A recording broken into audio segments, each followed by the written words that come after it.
नमस्कार दोस्तों, धर्म रहस्य चैनल पर आपका एक बार फिर से स्वागत है। तांत्रिक भैरवी मंजूषा साधना सीखना, यह भाग 14 है। आज के इस एपिसोड में हम लोग जानेंगे कि मंजूषा के सामने जो एक लड़की आई थी मदद मांगने, आखिर उसकी कहानी क्या है। मंजूषा जब अपने आश्रम पहुंची तो सामने एक लड़की उनसे विनती करती है और कहती है, आपने बहुत लोगों की मदद की है, कृपया मेरी भी कीजिए। मंजूषा ने पूछा, अपनी पूरी बात बताइए। तब उस लड़की ने कहा, मेरी जान को खतरा है, मैं अपना घर छोड़कर भागी हूँ, मैं बहुत ही अधिक समस्याओं में घिरी हुई हूँ। मंजूषा ने पूछा, ऐसी क्या बात है जिसकी वजह से तुम इतनी अधिक परेशान हो। तब उस लड़की ने कहा, मेरे पिता पास की ही एक रियासत के बहुत ही बड़े जमींदार थे। उनके पास हजारों बीघा जमीन थी। हमारे पास अपना खुद का एक महल भी था, किंतु मेरे चाचा ने सब कुछ छीन लिया है और अब वह मुझे उस खजाने पर ले जाकर मारना चाहता है। मंजूषा ने पूछा, कौन सा खजाना। तब उस लड़की ने पूरी बात बतानी शुरू की। उसने कहा, मेरे चाचा मेरे पिता से छोटे भाई थे। मेरे पिता जमींदार थे। उनका विवाह एक राजकुमारी के साथ हुआ था, क्योंकि राजकुमारी उनके प्रेम में पड़ गई थी। तब कुछ दिनों बाद मेरा जन्म हुआ। राजकुमारी अपने परिवार में अकेली थी। इसी वजह से राजा का सारा खजाना और धन मेरे पिता को मिल गया। मेरे पिता ने उसे हमारे महल के एक गुप्त स्थान पर गड़वा दिया था। कुछ दिनों बाद इस खजाने का रहस्य मेरे चाचा को पता चल गया।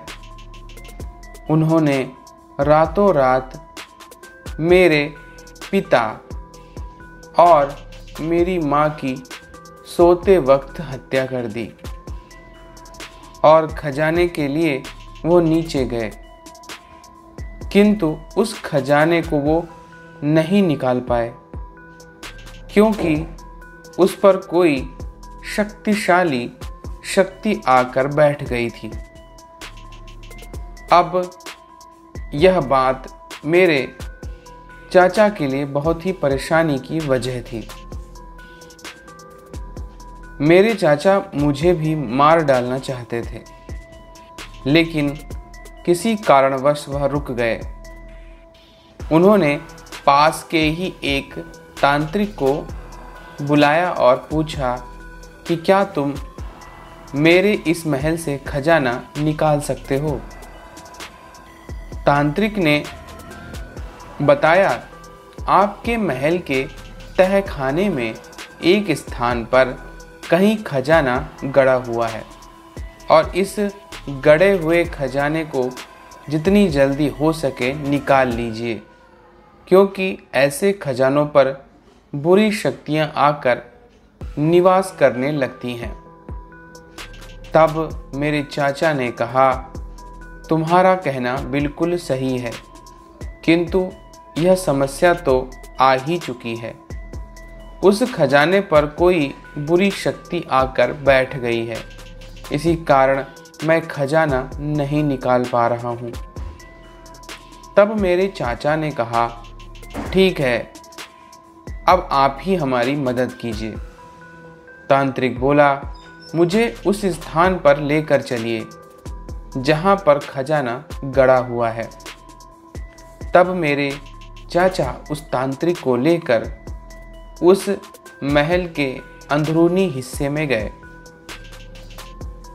तांत्रिक ने अपने मंत्रों के प्रयोग के माध्यम से जानने की कोशिश की तो उन्हें पता चला कि उस स्थान पर बहुत सारी आत्माएं निवास करती हैं।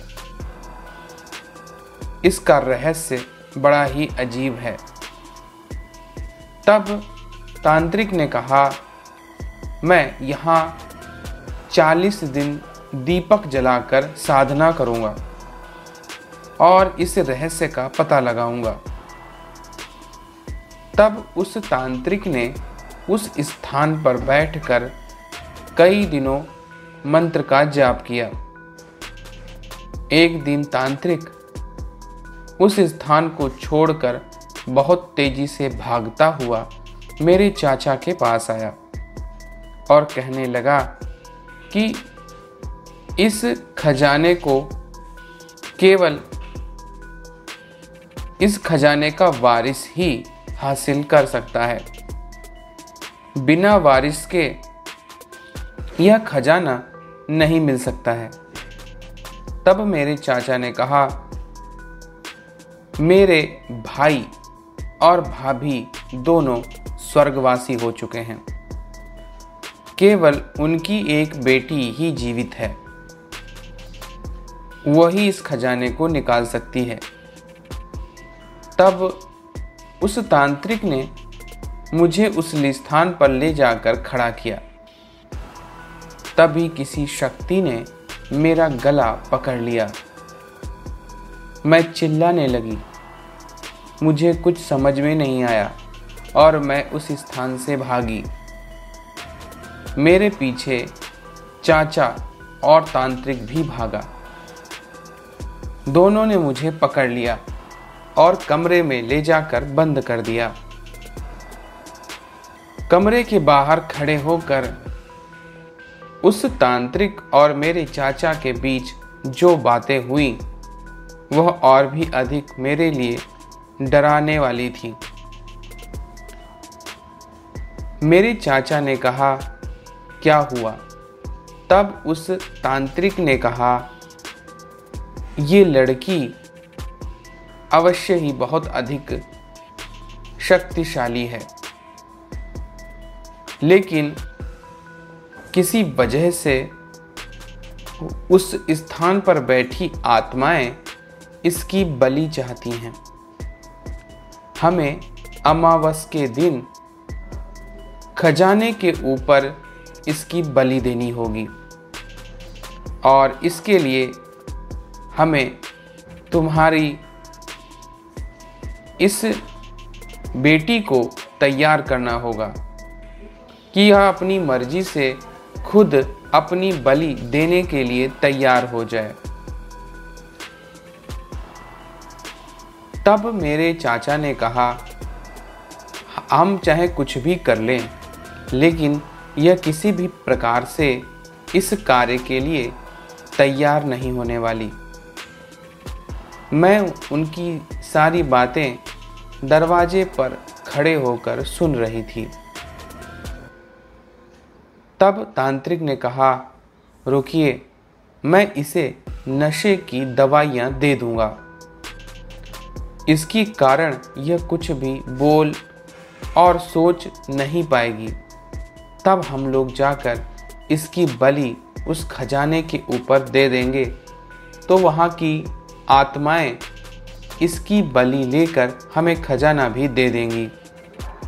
लेकिन हमें यह कार्य बड़े ही सावधानी पूर्वक करना होगा।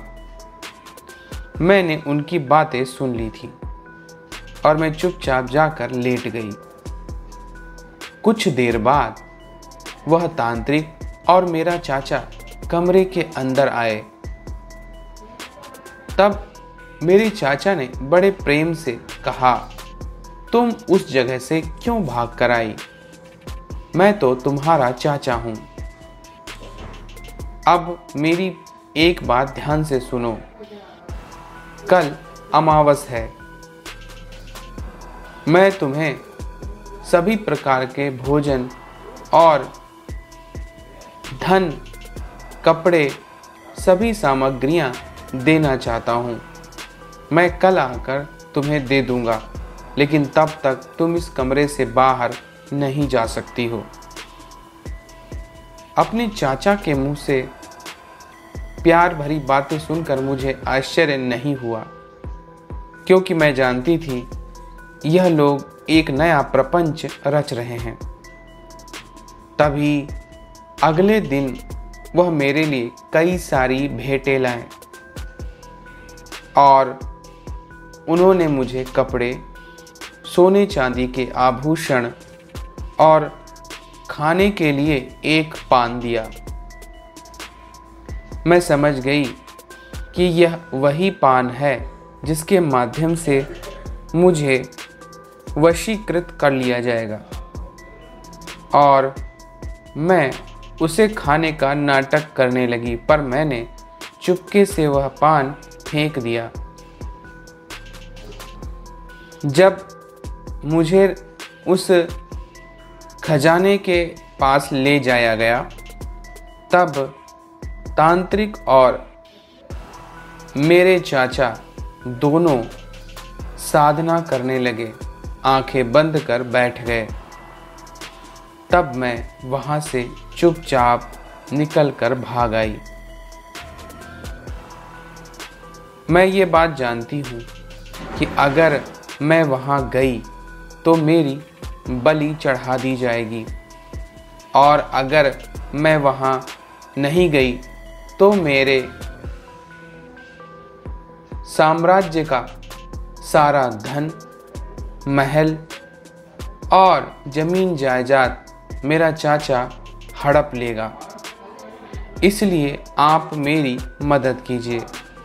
अब हमें किसी भी तरह से अपने पिता के साम्राज्य को बचाना है।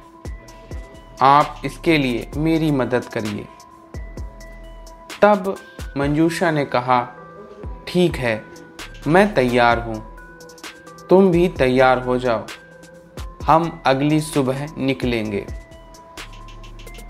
अगली सुबह मंजूषा और वह कन्या जमींदार के उस महल की ओर चल पड़े।